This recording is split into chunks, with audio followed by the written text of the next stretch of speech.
policies they've implemented. That certainly happens on a local and state level. Or they lie in regard to how well they're performing in the polls when it comes to presidential elections or federal, congressional candidates. I'm sick of the gaslighting. I'm sick of the lies. It is disgusting that they. In this video, Ana Kasparian talks about how exasperated she is with all of the Democrats' lies. Ana Kasparian covers a story of a top advisor to President Biden that claims he was in good mental health and actually would have won the election. With that, let's watch Ana Kasparian drift further and further away from the Democrat Party. And so Biden has a terrible debate. He's sick, he's traveled the world, he's tired, whatever. Has a terrible debate, okay? Now, lots of people have terrible debates, okay? Trump had a terrible debate against Harris, right? Reagan had a terrible debate, Obama had a terrible debate. Lots of people have terrible debates. Usually, the party doesn't lose its mind. But that's what happened here. It melted down. Longtime Biden advisor Mike Donilon seems to disagree with the Democratic Party pushing Biden out of the 2024 presidential race. He just kind of chalks it up to Biden having a bad debate, even in this late date, even after Donald Trump won the election. He's still delusional about this. He even stated that Joe Biden should have stayed in the race and would have beaten Donald Trump. I need the magical thinking to end, okay, with the Democratic Party. This is insane. So let's go through Donilon's argument in just a moment. But before we do, Cenk, Yeah, so I wanna give you the distinction between Obama's terrible debate, which he did. His first debate against Romney was awful, and my reaction to it versus Biden's awful debate and my reaction to it, because I think it's really telling. And I think that Donilon, I don't know if he intends to lie to you, but he is lying in comparing those two things because it's terribly misleading. We'll get to that in a sec. So he claims that Biden wasn't doing so bad in the polling. So let's hear his statement there, and then we'll respond to it. You actually look at the polling, okay? If you ask people about this period of time, what they'll tell you is Biden was losing in the polls, he was gonna lose. And by the way, that was like the conventional wisdom from the pollsters. Like all the pollsters, his, as well as everyone else, he's gonna lose. Now, they were saying this in a margin of error race. I have never seen a situation where in the summer of a general election, in a race where you're down 3 points nationally and maybe 5 points in Pennsylvania, that people say, it's over. So we've played the following clip several times. We're gonna have to play it again in response to what he just said. Well, before we get to that, we're gonna call that debate that Biden had with Donald Trump a bad debate, as if it is like a bad debate for any other politician in history. We saw like the dead guy from Weekend at Bernie's trying to have a debate, and his eyes wander all around the auditorium wondering where the hell he was. Since Biden decided to run in 2020, President Trump was calling him Sleepy Joe. Cognitive decline was a question, and he wasn't even close to as bad as he was at the end. Republicans called this out from the very beginning, and we got called idiots and, oh, you're just trying to malign Joe Biden. And then they tell us, well, Donald Trump's in mental decline. Look at him. He would make the slightest gaffe or a joke they didn't understand, and they'd be like, oh, look how he doesn't know what's going on. Meanwhile, the guy works harder than 99% of 20-year-olds on earth. And here's my question. Why is this advisor even talking about this? It does nothing for the Democrat Party. It's old news. It's done. And it reminds people of how stupid the Democrat Party is and how much they lied to the people about Joe Biden's mental acuity. Anyway, let's get back to the video. Then we find out, when the Biden campaign becomes the Harris campaign, that the Biden campaign's own internal polling at the time when they were telling us he was the strongest candidate showed that Donald Trump was going to win 400 electoral votes. I am sick of being lied to by members of the Democratic Party. It happens all the time. Either they deny the negative impacts of some of the policies they've implemented. That certainly happens on a local and state level. or they lie in regard to how well they're performing in the polls when it comes to presidential elections or federal, congressional candidates. I'm sick of the gaslighting. I'm sick of the lies. It is disgusting that they keep engaging in this. Yeah, so let me do what I hope is a sophisticated disproving of Donald's points. And I don't know if he's purposely lying or if he's delusional. Probably delusional, because and people think, well, I mean, these guys are at the very top. And so that's why this election was such a Wizard of Oz moment, where you peel back the curtain and you realize, oh, the wizard doesn't know anything. All of my lifetime, people on TV, people in politics, etc., people in power have told us, oh, these guys in politics at the very top, both Republicans and Democrats, they're amazing. You guys wouldn't understand. They're so smart and brilliant, and they have all this political strategy, etc. Nonsense. They're in their little bubble and they believe fantastical things that make no sense at all. So let's discuss the Obama debate performance versus Biden. So the thing that Donald is leaving out is context. So Obama had a weirdly terrible debate against Mitt Romney in his first debate.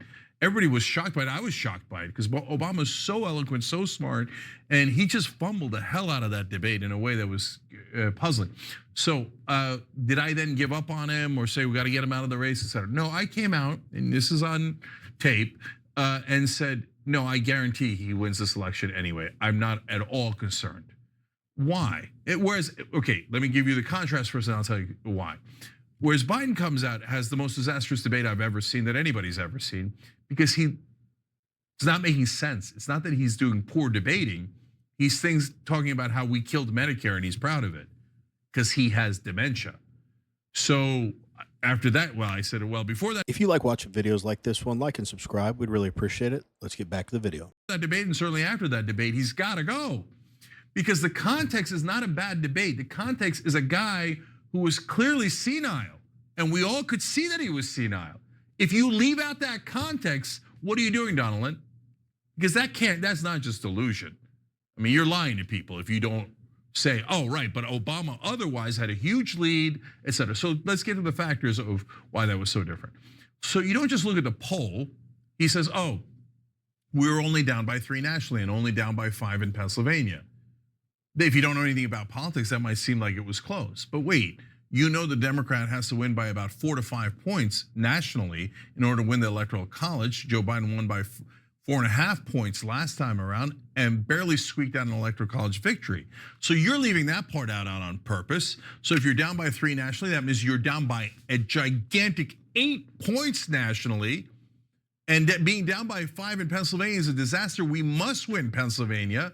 Okay, then another factor, how much time is left in the race? Third factor, does the person have the capacity for a comeback? And Obama clearly did, and he didn't need to come back because Obama was leading going into that first debate, and the debates don't matter that much unless one of the candidates is senile and clearly has dementia. And then how are their approval ratings? Obama's approval rating was very high at the time, not very high. By that point, it was actually just okay high, but better than Romney's. So at the time of the debate, their own internal polling, and this has been confirmed by multiple people, including Lindy Lee, and she found after the fact and was very, very upset. Joe Biden, according to their own internal polling, would have lost at that time by 400 electoral votes. And Cenk said this guy could be delusional or lying. I don't think he's lying. Well, typically my default is to assume that Democrats are lying. I think Cenk's right. I think this guy is delusional. No liars do so because it benefits them somehow. If this guy's lying, he's lying to what end, you know? It's not beneficial to them at all at this point in time to talk about it or lie about it. Here's another thing it highlights. If this guy is not lying and is in fact delusional, doesn't this show the type of people that Biden surrounded himself with and had advising him, and speak very poorly about the Democrats' judgment of the people they associate themselves with? In 99% of presidential debates, if the candidate is currently ahead in the polls or behind in the polls, it's not going to make or break the election. So if a candidate has a particularly bad one, it sucks. It's going to be the news cycle for 24 to 48 hours. You take it on the chin, You learn from it and you get back to business. However, if you look like a senile old man that doesn't know where he is, that's a little different than just having a bad debate performance. Anyway, let's wrap up the video. Right? Biden's approval ratings was in the mid-30s. Yep. No chance of recovery. Everyone in politics knows if you're in the 40s as an incumbent, you're toast. If you're in the 30s, it's nearly impossible to recover. Donald, do you not know that? If you don't know that, you should never work in politics again. If you do know that, why are you saying things that are obviously massively misleading to that audience as if Joe Biden could have won? And then finally, and there's so many other factors, but you look at their approval ratings on the economy, which is always the top issue in elections, and there Biden was in disastrous shape. In some polls, he dropped into the 20s on the economy. No chance of winning at all. But Donald comes out here and pretends like, oh, we just stuck with the guy who has dementia. We would have won and we would have been fine for the next 4 years. I mean, they would have had to use the 25th Amendment within 6 months. So there's these, because it's not just that he's wrong or just in a bubble or just misleading you. He's lying. He doesn't mind that we would have handed the country to a person he knows has dementia. 100%, 100%. He is a longtime Biden advisor, very close to Biden. Now, do I believe that he had no idea about the internal polling? I don't believe it, but you know what? I can buy it. But you wanna know what I don't believe at all, and I never will? That he didn't know about Biden's cognitive decline as Biden's closest advisor.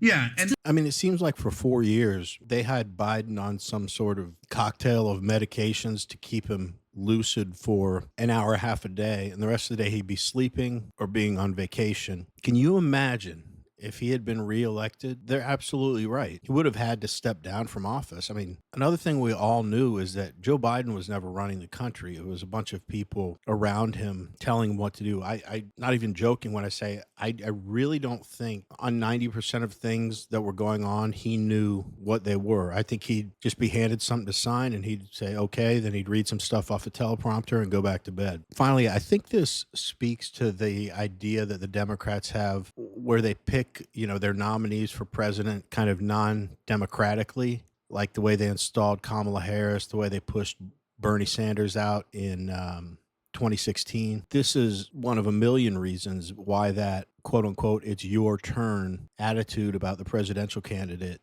is a real bad idea, because that mentality doesn't take into consideration who gives you the best chance to win the election and who's best for the American people. But we want to hear from you. What do you all think about what this ridiculous advisor said about Joe Biden's mental state? And what do you think about Anna and Chank's reaction to it?